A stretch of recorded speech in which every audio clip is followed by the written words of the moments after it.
Welcome to your weekly dose of motivation and inspiration brought to you by Noble Bereans. I am Steve Sanders, and today we're going to be reading from Romans chapter 12, if you'd like to go ahead and be turning there.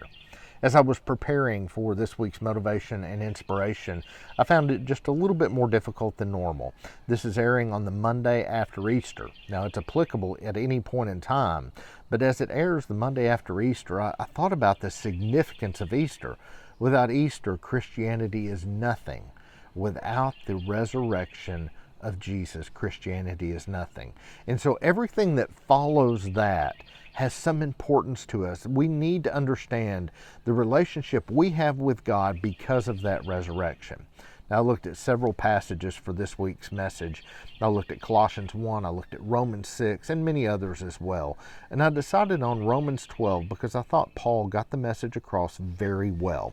So we're going to begin reading now, Romans 12, verse 1, from the LSB.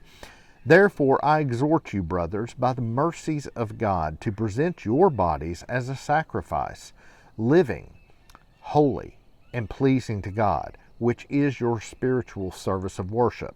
And do not be conformed to this world, but be transformed by the renewing of your mind, so that you may approve what the will of God is, that which is good and pleasing and perfect. Now, this passage is really interesting. Paul begins in the beginning by exhorting us or admonishing us. This is a really strong word. Paul is saying, pay attention. What I'm telling you to do, you need to be doing it. He is giving a challenge to us that as Christians, he's giving a message we need to listen to, we need to implement in our lives.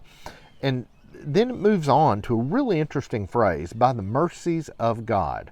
Now, I'm not an expert in Greek, but as I understand it, that phrase could go with the words that precede it or the words that come after it. So it could be, therefore I exhort you, brothers, by the mercies of God. That's how the LSB translates it. Or it could be, therefore I exhort you, brothers, by the mercies of God, to present your bodies as a sacrifice. Now, there's a little distinct difference there. I think the message is the same no matter which way you go. By the mercies of God, you should be giving your sacrifice. We present our body as a sacrifice by the mercies of God. Now, this word sacrifice is interesting. We don't sacrifice things today, right? But here it tells us that we are to present our bodies as a sacrifice. And of course, this is an allusion to the Old Testament sacrificial animals. So there are a couple of ways that we could view this. Number one, that we're sacrificing our old body and we're taking on this new one. I don't believe that's it, though. The second way is that we are offering the best sacrifice we have, which is our spiritual service of worship.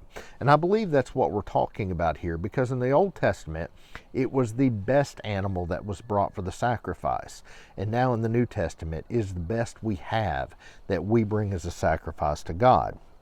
I thought there was a really interesting quote from Joseph A. Fitzmyer's book, Romans, a new translation with introduction and commentary. I'll have a link to that. So the quote from that book is, faith, living itself out through love, enables Christians to live according to the highest aspects of their being.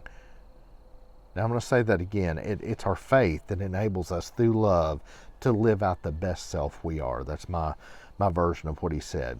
Now, Fitzmyer also translates the phrase in this passage, so that you may approve what the will of God is. He translates that as, so that you may discern what God's will is, or what is God's will. And I think that's probably a good way to understand that. So it is not that we are approving God's will, it's that we're discerning what God's will is by the renewing of our mind. And of course, this is really important to think through, because our mind tends to want to focus on the worldly things, but here it is telling us that we should not be conformed to this world. We shouldn't be living as the world would have us to live, but we should be transformed by the renewing of our mind, by the focus on the godly things. We should be transformed so that we may, as Fitzmyer says, discern what God's will is and live our lives out in a way where we are fulfilling God's will in our lives. Now, he goes on to say, knowledge of what God desires becomes the norm of Christian conduct. The Christian judges no longer according to the present world, but according to what God wills. And this is a really important thing for us to get our minds around. We aren't supposed to just show up for church on Sunday and live our normal lives Monday through Saturday, but instead we are supposed to live lives that are reflective of our God every day of the week. The work we do is the work of God. We are His reflections in the world. And so by the transforming of our mind to where we are focusing on God, no matter what you're facing this week, no matter what the world throws at you, you are living for something greater than that. And you can go out and you can show the world through your actions and your deeds and your words what the will of God is. Now take that this week and go out there and represent God well. And for today, I want you to go out there and